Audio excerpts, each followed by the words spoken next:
The Business of Insolvency and Bankruptcy Act system prevails. Introduction. The administration of the Canadian Insolvency and Bankruptcy System and the enforcement of the Insolvency and Bankruptcy Act is delegated to the Office of the Superintendent of Bankruptcy, OSB. The Governor in Council appoints the Superintendent of Bankruptcy, Superintendent, to hold office during good behavior for a term of not more than 5 years. The current Superintendent is Elizabeth Lang.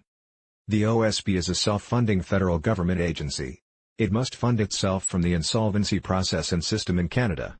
It earns its revenue mainly from the fees charged for the licensing of individual and corporate licensed insolvency trustees, formerly called trustees in bankruptcy, trustee. Filing fees for the registration of all insolvency files in Canada. The levy is payable out of dividends paid to creditors by a trustee to help defray the superintendent's expenses of supervising the Canadian insolvency system. The levy is mandated by Section 147 of the Bankruptcy and Insolvency Act, RSC 1985, CB3, BIA. That is how the government business side of the Canadian Insolvency and Bankruptcy Act system works. The rate of levy is a sliding scale according to Rule 123 of the BIA as follows. Full administration bankruptcy. 5%, if the amount of payments is $1 million or less. 5% of the first $1 million, plus 1.25% of the amount in excess of $1 million, if the amount of payments exceeds $1 million but is not more than $2 million. 5% of the first $1 million, 1.25% of the second $1 million, plus 1/4% of the amount in excess of $2 million, if the amount of payments exceeds $2 million. In a proposal, the levy is the same as above, except for distributions over $2 million, there is no further levy collected on the excess. The rate of levy payable for a streamlined personal bankruptcy, called a summary administration, is 100%, if the amount of payments is $200 or less, or 100% of the first $200 plus 0% of the amount in excess of $200, if the amount of payments exceeds $200. The challenge to the levy. I want to describe to you the case of Superintendent of Bankruptcy v. Business Development Bank of Canada, 2019 MBCA 72, Canlii.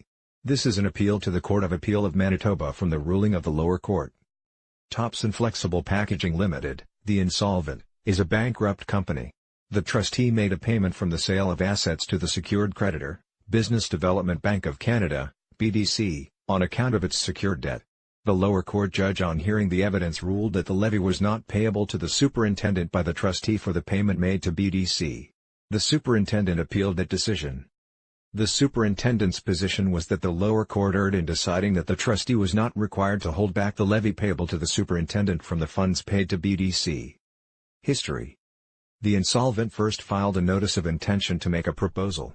During those proceedings, the court issued various vesting orders approving the insolvent selling its assets. The cash received from the sales was paid over to the trustee as mandated by the court orders. The cash stood in place of the assets and the trustee held the cash pending the determination as to who was entitled to the money and in what priority. Ultimately, the insolvent could not make a viable proposal and was deemed to have filed an assignment in bankruptcy.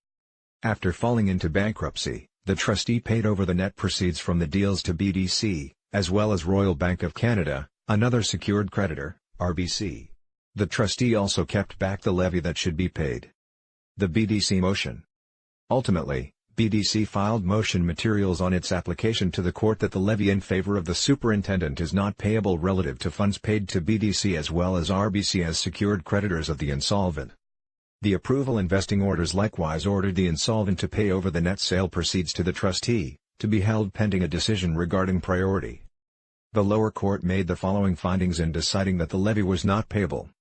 When it made the repayments to BDC and RBC, the trustee was acting neither as a representative for BDC or RBC nor as trustee in bankruptcy of the insolvent. The secured creditors and the trustee believed that the funds held from the sale of assets from the approval and vesting orders were being kept in escrow for the secured creditors, subject only to determine who had priority for payment as between BDC and RBC. Court analysis.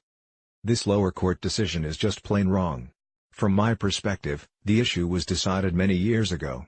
The OSB's position through its Directive No. 10, which has been updated over the years, is quite clear. The OSB directive on this point is its Directive No. 10R. Although directives are not law, they do outline the OSB's interpretation and position on BIA issues. This directive states that the levy is payable on all distributions made, with only two exceptions. The exemptions are: when the trustee has actually functioned as the agent PR receiver in a separate but related engagement for a secured creditor in selling the assets; when the trustee actually redeems, or buys out the security, within the definition of Section 128(3) of the BIA. Neither of those exceptions took place in this case. The appellate court looked at Section 147 of the BIA and Directive No. 10R. The appellate court said that Parliament's objective is for all secured creditors that get payments from an insolvency proceeding under the BIA pays the levy. The appellate court said that had Parliament planned that such payments to secured creditors were to be excluded from the application of S. 147, such a provision would have been included in the statute. No such exception exists in the BIA. The appeal court also went through a very thorough analysis or previous case law. That level of detail is beyond the scope of my Brandon's blog. You can read the appeal court decision by clicking here if you like. The appeal court decision. The appeal court said that the lower court judge made two mistakes which led him to discover that the levy is not payable in this situation.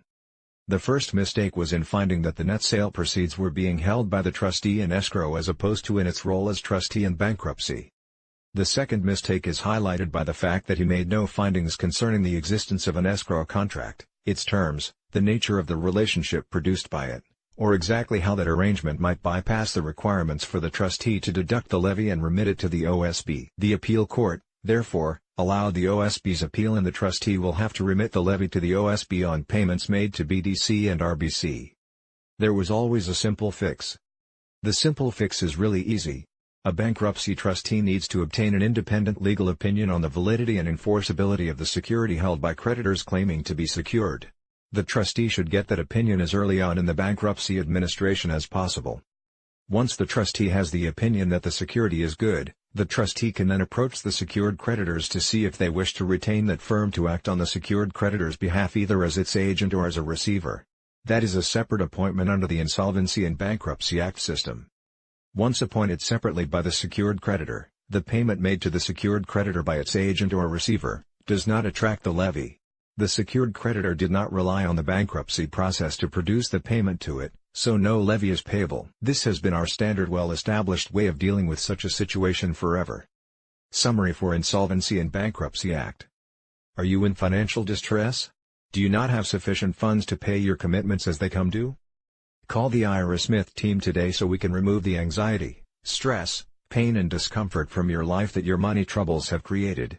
With the distinctive roadmap we establish simply for you, we will quickly return you right into a healthy and balanced problem-free life.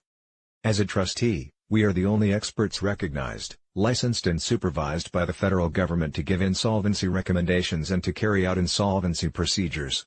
A consumer proposal is a federal government-authorized debt negotiation strategy to do that. We will assist you to choose what is best for you to rid yourself of your debt problems. Call the Ira Smith team today. We have years as well as generations of experience helping people and companies searching for debt restructuring, a debt negotiation strategy, or a consumer proposal Ontario to avoid bankruptcy. You can have a no-cost evaluation so we can aid you to repair your financial problems. Call the Ira Smith team today. This will let you return to a brand new healthy and balanced life, starting now.